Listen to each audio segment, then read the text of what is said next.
Salve Maria Imaculada! Hoje eu vou falar um pouquinho para você, depois de um bom tempo, sobre a sexta heroína de fé. Essa sexta heroína de fé, ela é Maria Madalena. Algumas coisas nós temos que entender sobre esta mulher, uma mulher que tem uma história muito marcante, uma mulher que foi muito importante para a igreja, depois eu vou explicar para vocês por quê, mas uma mulher que houve uma controvérsia muito grande sobre quem seria esta mulher enigmática que é mencionada em diversos textos bíblicos. Porém, existiu aí, sobre a história dela, uma questão que muitas pessoas a ligaram a uma prostituta. Porém, não existe nenhuma referência bíblica, tá? Eu estou falando da palavra de Deus. Não tem nenhuma referência bíblica que fala que ela era prostituta. O que sabemos é que ela era de uma cidade lá de Cafarnaum, da região de Cafarnaum, que se chamava Magdala. Por isso o nome dela, Maria Madalena. É Maria de Magdala, que é a região onde ela veio. Isso era muito comum, tá? Entre os judeus, os hebreus, eles falavam o nome da pessoa ligado à região ou ligado ao nome dos parentes. Ah, eu sou fulano, filho de tal pessoa. Porque os nomes eram normalmente nomes muito parecidos. Então, por exemplo, Maria, que era em hebraico, né, Miriam, tinham várias Marias. Então, muitas vezes, nos textos, nós acabamos confundindo quem seria a Maria que aparece do lado de Jesus, quem seria a Maria que andou junto com Jesus, quem seria a outra Maria que era irmã, por exemplo, de Marta.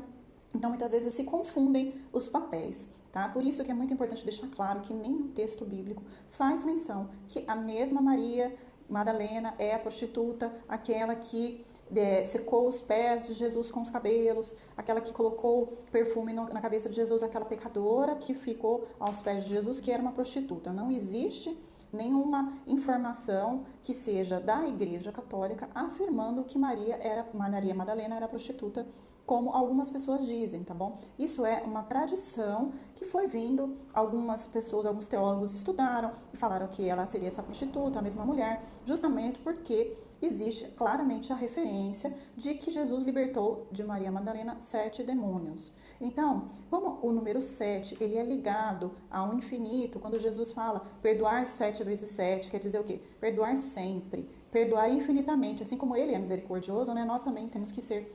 Então, as pessoas falam que essa mulher que foi liberta de 7 demônios, na verdade, seria uma legião de demônios atraídos por uma legião de pecados. Estaria, a questão de ser prostituta, porque estaria ligado ao número de demônios que foi liberto dela. Mas não existe, gostaria de frisar, na Bíblia, falando que ela era prostituta. O que existe falando de Maria Madalena?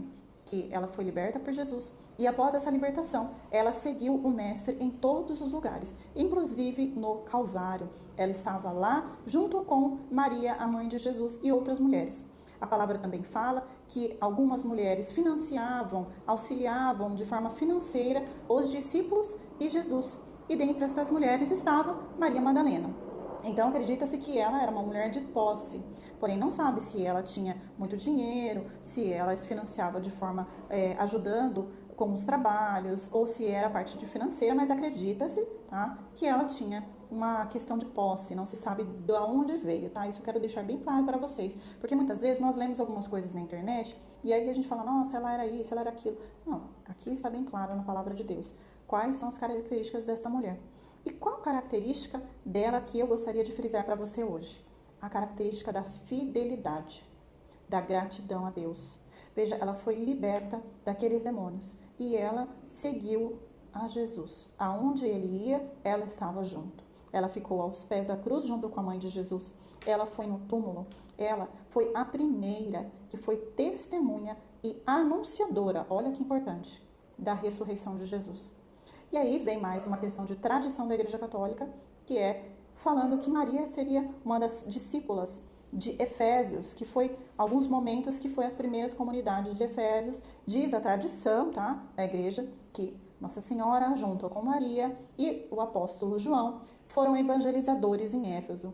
Então, nós temos aqui essa mulher que ela foi a primeira que anunciou a ressurreição de Jesus.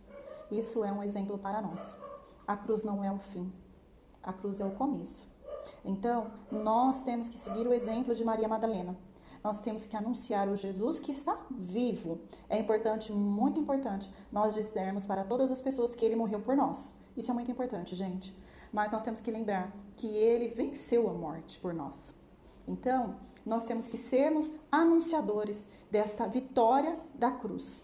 A vitória de Jesus na cruz, que foi através dessa vitória que Jesus veio nos salvar. Vamos fazer como esta mulher, que ao chegar no túmulo e não viu Jesus, ela pegou e falou aquela frase muito bonita: onde é que está o meu mestre? Levaram o meu mestre. E aí, quando ela percebe que, ela achando que aquele homem era o jardineiro ou alguém que cuidava ali dos túmulos, ela vê que não era Jesus, porque ele chama ela pelo nome. Olha que importante isso. E aí ela fala: Rabone, meu mestre. Nós temos que ter Jesus como mestre em nossas decisões e seguir este mestre, fazer a divina vontade, fazer como nós falamos no Pai Nosso, fazer a vontade de Deus, né? Assim a gente reza, assim a gente pede, mas muitas vezes nós não aplicamos em nossa vida. A gente fala Rabone, mas Jesus ele explica que haverá um momento do julgamento que nem aqueles que chamaram Jesus de mestre serão acolhidos. Ele vai falar: aparta-te de mim. Eu não quero ser uma pessoa dessa. Eu quero ser aquela pessoa que Jesus fala: vem para perto de mim. Eu quero que Jesus me chame pelo nome, assim como ele chamou Maria Madalena. E por que ele chamou Maria Madalena pelo nome? Porque ela foi fiel e ela seguiu os passos do mestre até a cruz. Deus te abençoe. Depois eu vou mandar o vídeo com o exercício da semana.